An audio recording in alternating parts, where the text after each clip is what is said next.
Alô, comunidade! Boa tarde, Brasil. Começa mais uma semana aqui com o ICL Urgente, sempre às 5 horas da tarde, com as principais notícias do Brasil e do mundo.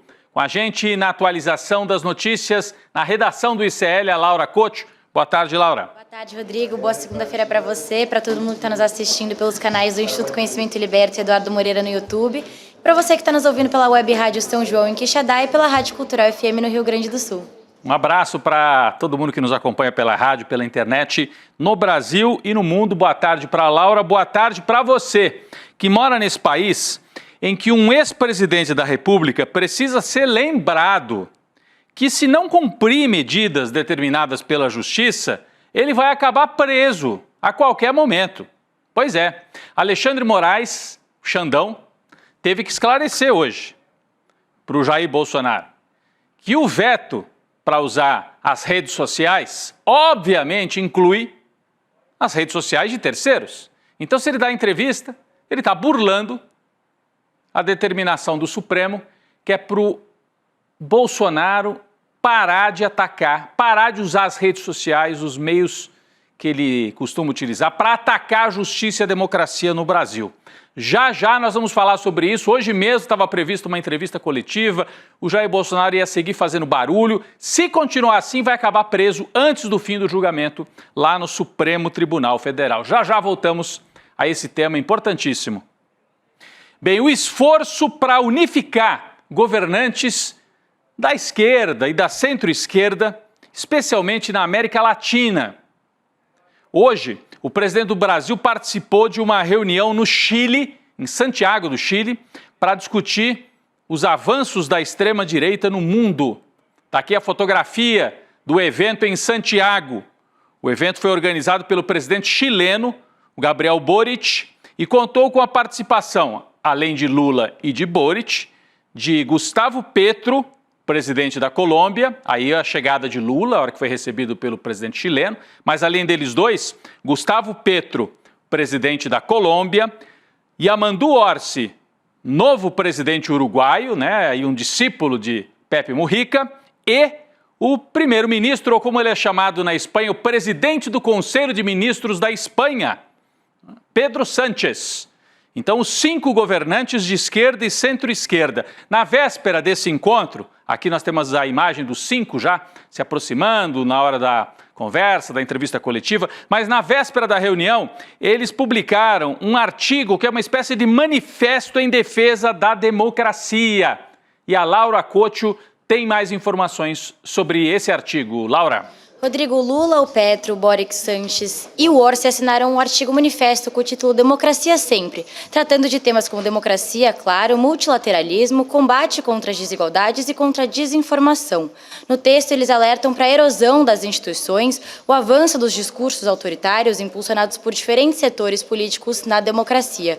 O quinteto de líderes também alerta para como a democracia se torna frágil, caso não seja cuidada com atenção. Eu vou ler aqui um trecho do artigo manifesto, abre aspas. Hoje nos reúne a certeza compartilhada da necessidade de melhorar a resposta do Estado às demandas dos nossos povos e governar com eficácia, com justiça e com direitos, com democracia sempre, com a convicção de que defender a democracia nesses tempos difíceis não é apenas resistir e proteger, mas propor e seguir avançando. Essa é a tarefa urgente do nosso tempo, Rodrigo. É isso, então a gente teve esse artigo, né, que foi um pouquinho antes do encontro lá em Santiago. A conjuntura é muito séria, né, porque são governantes de partidos de centro-esquerda, mas estão sob ataque da direita e da extrema-direita, especialmente no Chile, no Brasil, também na Colômbia. Conjuntura muito séria, mas Lula teve um momento de descontração hoje, lá em Santiago. Nós vamos ver a imagem aqui, olha como é que o Lula chega, olha como é que ele chega. Vale a pena olhar para a tela agora e acompanhar essa imagem, quem estava só nos ouvindo, olha de novo aí. O Lula dá uma corridinha, né, para ocupar o púlpito ali onde já estavam os outros 4 estadistas. Serve também como um recado, né, para aqueles que duvidam que ele possa encarar uma campanha de reeleição no ano que vem, com quase 80 anos, o Lula mostrando aí que está em boa forma. Mas no encontro de hoje, o presidente brasileiro discursou ao lado dos outros 4 governantes, fazendo a defesa da atuação conjunta contra o extremismo, uma alfinetada clara né, no assédio de Trump contra o Brasil. Vamos ver um trecho da fala de Lula. Nesse momento em que o extremismo tenta reeditar práticas intervencionistas, precisamos atuar juntos. A defesa da democracia não cabe somente aos governos. Requer participação ativa da academia, dos parlamentos, da sociedade civil, da mídia e do setor privado. E no mesmo encontro, o presidente Lula também falou sobre liberdade de expressão, que é algo muito defendido pelos extremistas de direita, para terem liberdade de atacar qualquer um, né, inclusive para praticar crimes.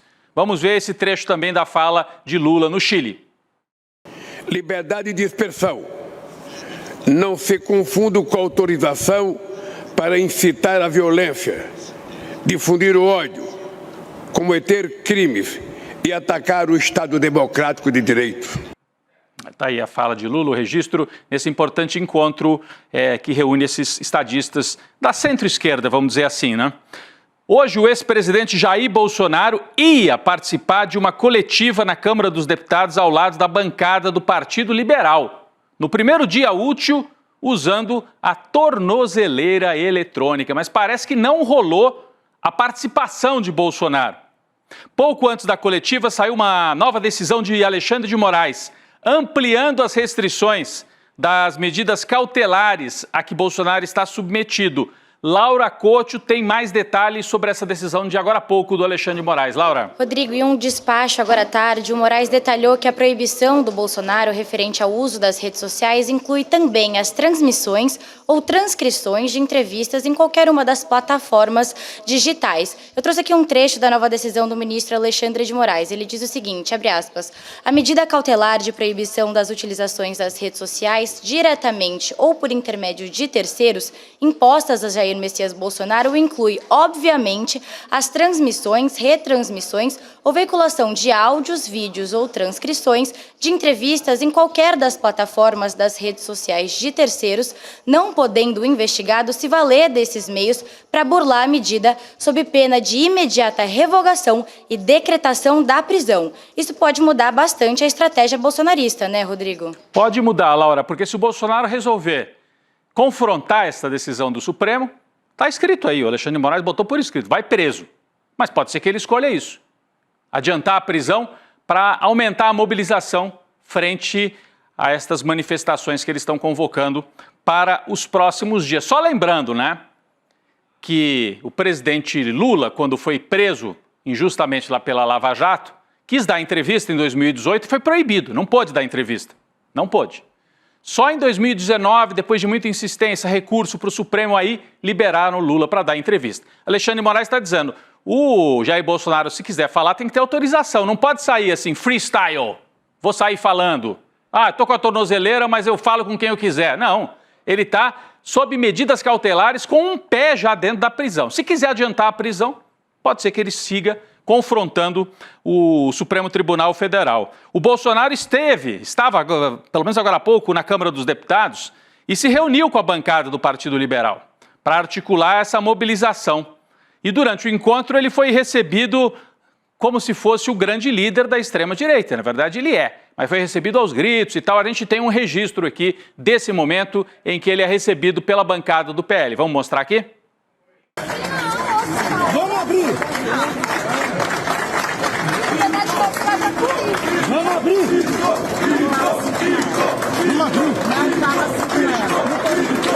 Todos! Para todos!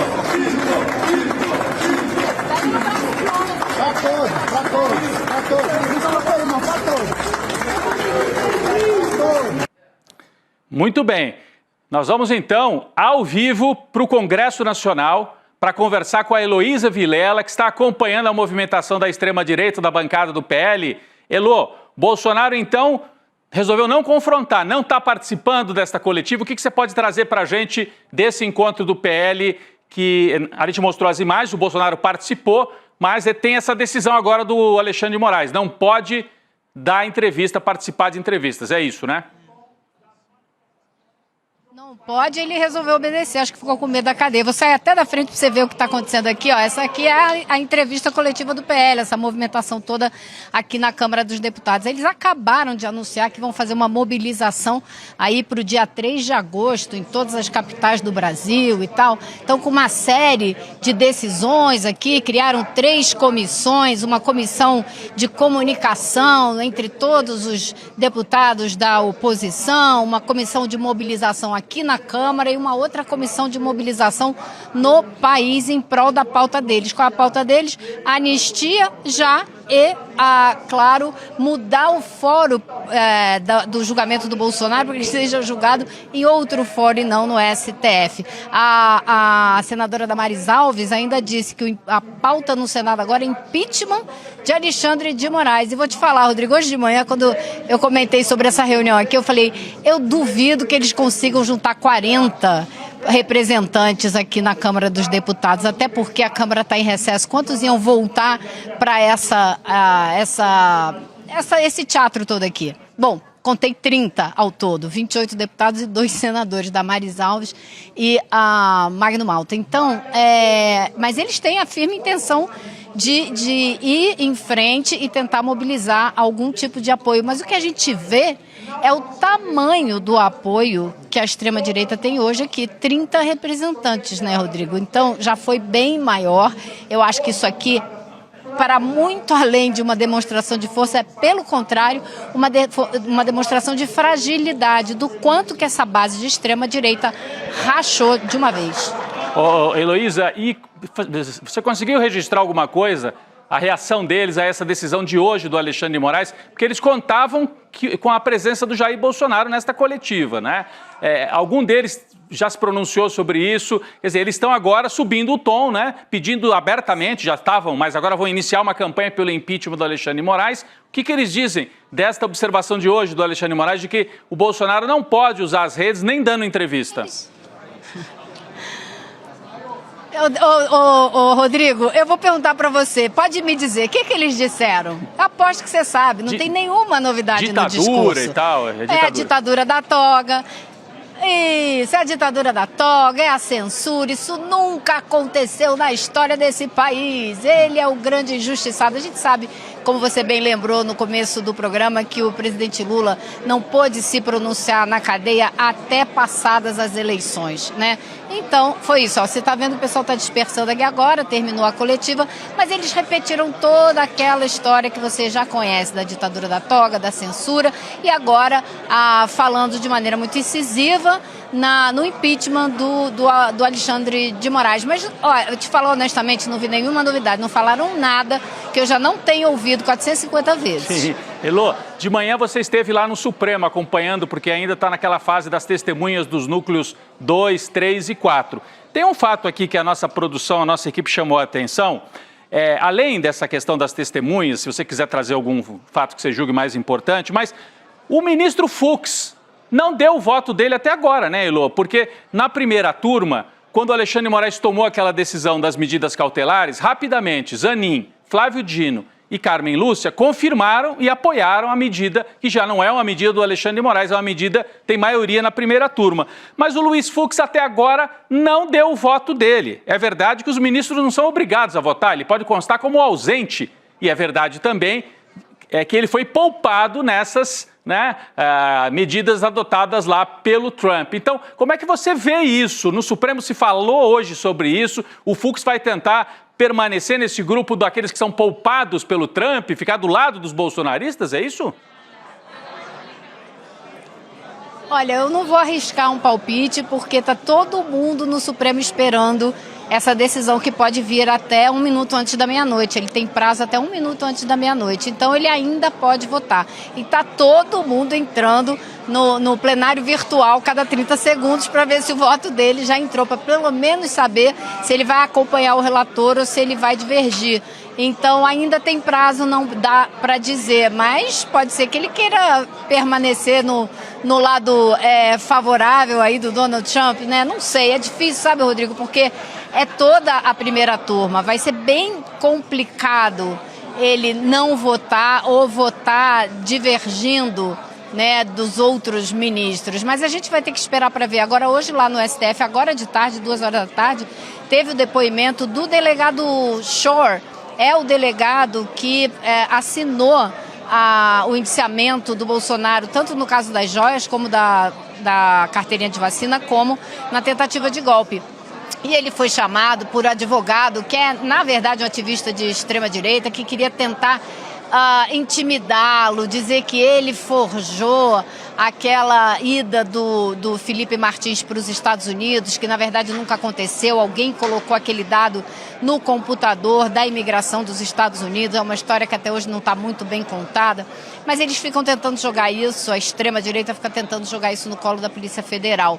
E o delegado não permitiu e o juiz também não. Agora, o melhor de tudo foi que o delegado investigou muito a movimentação do Felipe Martins. E ele pediu os dados do Uber para ver toda a movimentação dele aqui em Brasília. E o Uber só mandou dados até setembro. Outubro e novembro não mandou nada. E foi quando ele foi para o Alvorada apresentar a minuta do golpe para o Bolsonaro, etc. E hoje esse advogado de extrema-direita descobriu que ele juntou aos autos uma papelada, uma documentação do Uber muito mais completa, que ele pediu mais tarde e o Uber entregou novembro, outubro. E aí o delegado Shore agradeceu a ele, porque a papelada confirmou tudo que ele disse no indiciamento da Polícia Federal. Foi divertidíssimo, Rodrigo. Quer dizer, mais uma vez os bolsonaristas fazendo prova contra si, né? Já fizeram com vídeo, o Eduardo Bolsonaro está fazendo de novo, e nesse caso que você contou aí pra gente também. Elô, queria te agradecer, você está entrando ao vivo aí com a gente, terminou, já estou vendo ali ao fundo, já desmontou o circo bolsonarista ali ao fundo, você disse que foram 30 pessoas, relativamente pouco, né, para uma bancada que tem 90, então 1/3 mais ou menos da bancada do PL, mas já se esvaziou esta entrevista que acabou não tendo a presença do Jair Bolsonaro. Elô, obrigado pela sua participação ao vivo aqui no ICL Urgente. De nada, até já. Até já. Muito bem. Nesse fim de semana também teve manifestação esvaziada, né, dos bolsonaristas. A gente tinha até separado umas imagens aqui, mas vocês viram. Coletiva, eles sobem o tom, 30 pessoas, tem que ver dos 90 quantos vão topar essa briga total, luta total contra o Supremo Tribunal Federal. A gente tinha separado algumas imagens, não sei se dá tempo de mostrar aqui, as imagens do fim de semana, só para colocar aqui no telão, da manifestação em Brasília. Eu conversei com algumas pessoas lá de Brasília, entre 500 e 1.000 pessoas aproximadamente. Olha aí, a imagem aérea dá bem uma dimensão. Não chegaram, acho que, a 1.000 pessoas. De baixo, essa imagem de baixo dá a impressão que tem mais. Mas quando você olha a fotografia de cima que nós acabamos de mostrar, você vê que não chegaram a 1.000 pessoas ali no eixo sul. Terminou em frente à região onde fica o Banco Central ali em Brasília. Uma manifestação em favor do Donald Trump. Esses são os bolsonaristas. Não tem a menor vergonha mais. Seguindo na editoria aqui de notícias sobre golpistas, o ministro do Supremo, Alexandre de Moraes, também hoje revogou prisão domiciliar que havia de 2 mulheres condenadas por participar dos atos golpistas do 8 de janeiro. Segundo o monitoramento das tornozeleiras eletrônicas, por isso que é importante o Jair estar lá com a tornozeleira. Segundo o monitoramento das tornozeleiras, as golpistas Iraci Nagoshi, de 72 anos, e Vildete Guardia, de 74, violaram as regras do benefício da prisão domiciliar. Laura Couto, que história é essa? Como é que foi isso, Laura? Rodrigo, a medida não foi descumprida só uma vez pelas senhoras golpistas. A Iraci quebrou as regras da prisão domiciliar mais de 900 vezes só em 2025. As violações incluem saída do domicílio, ficar sem bateria na tornozeleira e falta do sinal do GPS. Só no dia 2 de junho, a domiciliar foi descumprida 40 vezes pela Iraci. Já a Vildete Guardia violou as condições da prisão domiciliar em 20 datas diferentes. É um pouco, né, Rodrigo, comparado aos 900, mas ainda assim, na decisão, o Moraes determinou o retorno da Iraci e da Vildete ao regime fechado por considerar que as duas desprezam a justiça, Rodrigo. É isso, ele tinha dado o benefício da prisão domiciliar desde que cumpridas certas regras. Vale a mesma coisa para o Bolsonaro. Não está preso, tornozeleira, desde que cumpridas determinadas regras. Se descumprir, vai em cana. Não tem conversa. É só para a gente entender o que pode acontecer com o Jair Bolsonaro nos próximos dias. Bom, o mistério do pendrive chegou ao fim, né? Vocês lembram que foi encontrado um pendrive no banheiro? Quem é que guarda pendrive no banheiro? Mas enfim, foi encontrado um pendrive lá no banheiro da casa do Jair Bolsonaro. Mas os investigadores da PF concluíram a análise, disseram que tem um conteúdo ali irrelevante, não tem nenhum interesse para a investigação. No dia da operação, na sexta-feira, o Bolsonaro chegou a responder a nossa repórter do ICL, que não fazia ideia do que tinha dentro do pendrive, que ele ia perguntar para a Michele, né? Agora o foco da polícia, da perícia, parte para o celular do ex-presidente, que também foi apreendido pela PF. A Juliana Dalpiva já disse aqui, o Bolsonaro muda de celular o tempo todo justamente para não deixar ali registros, mas vai saber, pode ter escapado alguma coisa, especialmente nas conversinhas dele com o filho lá nos Estados Unidos. Falando nele, hoje oficialmente Eduardo Bolsonaro teria que tomar uma decisão sobre continuar com seu mandato de deputado federal ou renunciar ao cargo. Isso porque, de acordo com o regimento interno da Câmara, a licença de 120 dias terminou ontem, domingo, mas Eduardo afirmou que não vai renunciar ao cargo. Vamos ver o que ele disse? Abre aspas. Eu não vou fazer nenhum tipo de renúncia. Se eu quiser, eu consigo levar o meu mandato, pelo menos, até os próximos 3 meses. O que acontece agora é que o deputado pode ser cassado por faltas, já que não tem previsão de retornar ao Brasil. Segundo o regimento, qualquer deputado que faltar mais de 1/3 das sessões no ano, né, pode ser cassado. Quem decide a perda do mandato é a mesa da Câmara. É uma falta de respeito com os brasileiros, né? Empurrando com a barriga, ganhando salário, sem trabalhar, né? Morando em outro país. Esse é o patriota Eduardo Bolsonaro. Agora ele está gastando seu tempo atacando as instituições brasileiras numa live no YouTube.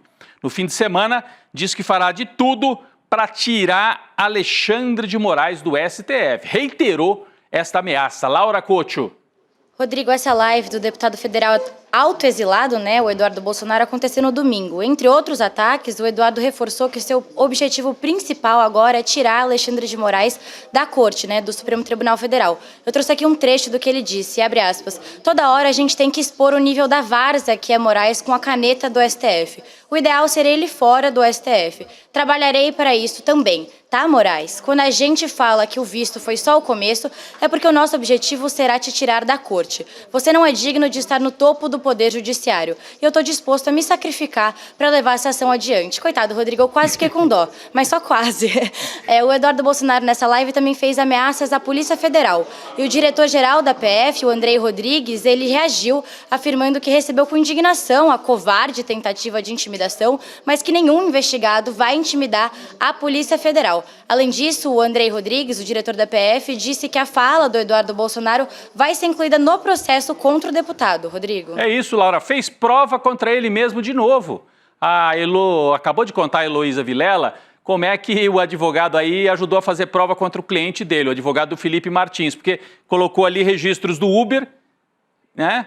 Ajudando a confirmar a tese da Polícia Federal de que o cliente dele teve no Palácio da Alvorada para levar a minuta golpista. Agora é o Eduardo Bolsonaro, acusado de conspirar contra o Brasil, vai para uma live e conspira ao vivo, diz que vai atacar o Supremo, que não respeita as medidas do Supremo Tribunal, está fazendo provas contra ele mesmo. É o perfil da família Bolsonaro, que aposta claramente num segundo 8 de janeiro. Eles estão tentando de novo. Não ficaram contentes com uma tentativa de golpe, estão tentando a segunda. Pessoal, o tarifaço de Donald Trump está saindo pela culatra, hein? Essa não é avaliação aqui nossa, não. É de uma coluna do Washington Post sobre a intimidação de Trump contra o Brasil. Está aqui, ó. Trump's bullying of Brazil is backfiring, ou seja, é um tiro no pé, se a gente fosse traduzir para o português, né?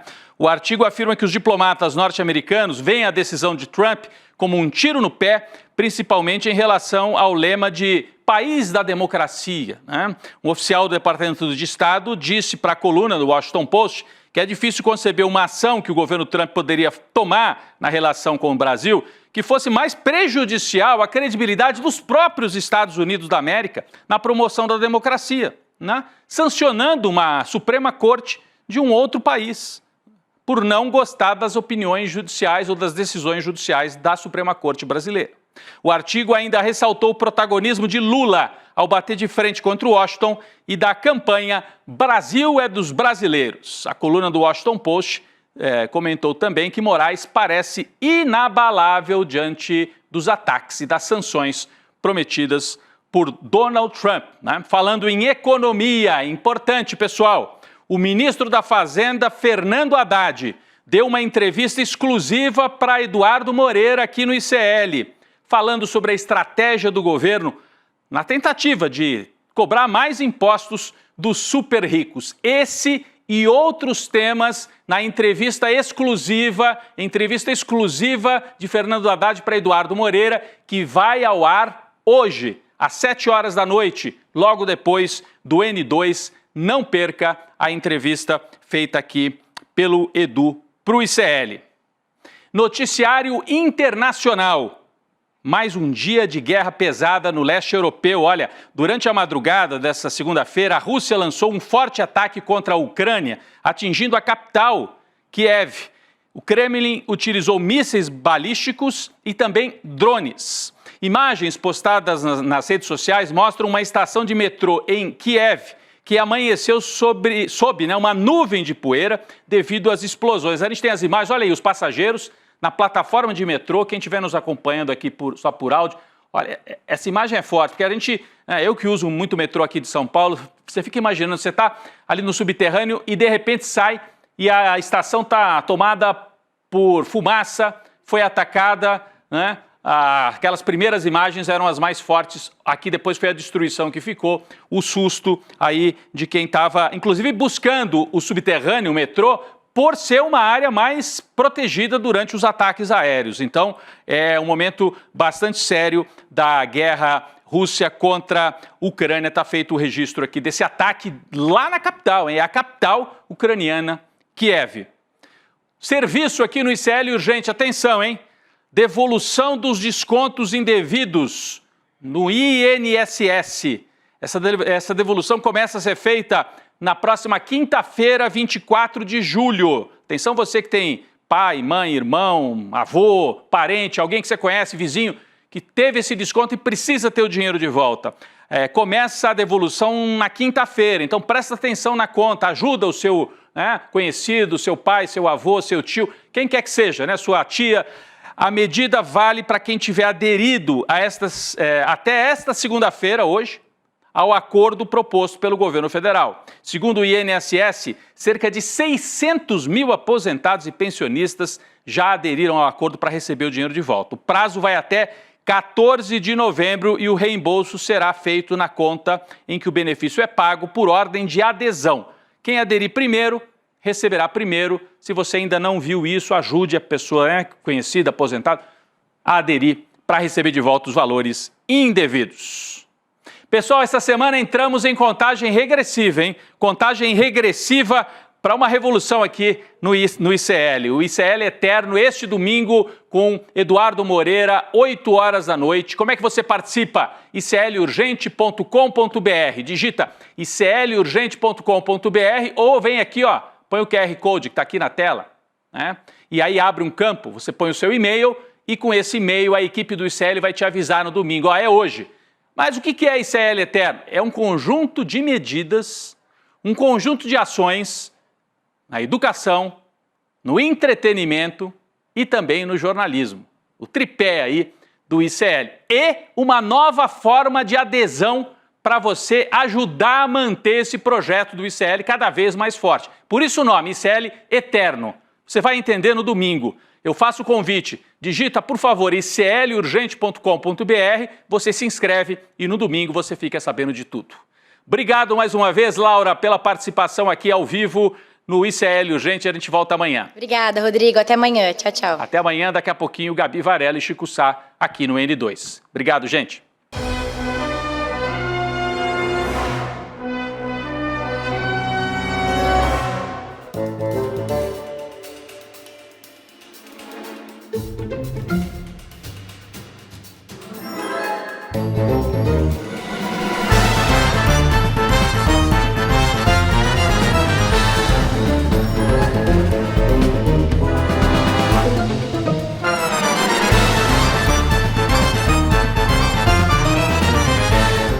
Você pode ir para qualquer país e fazer qualquer tipo de documentário. Eu não hago apologia da pobreza, hago apologia da sobriedade.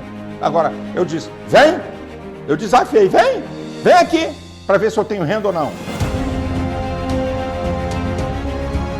Para quem ainda não entendeu, isto é uma guerra de narrativas. E nos campos de batalha, as máquinas de moer reputações estão sempre à espreita. Pouco interessa os meios, interessam apenas os fins. E os fins são muito lucrativos nesta indústria. Veja a importância da resiliência dos colegas que nunca abandonaram esse caso. Então não adianta vocês fazerem campanha contra mim, porque eu vou continuar fazendo meu trabalho como jornalista como eu sempre fiz. E a relação fraterna com as pessoas não entra no PIB. Você tem as condições que você precisa para viver numa comunidade onde um não depende de explorar o outro. Eu sei que eu não vou ver a colheita, mas faço que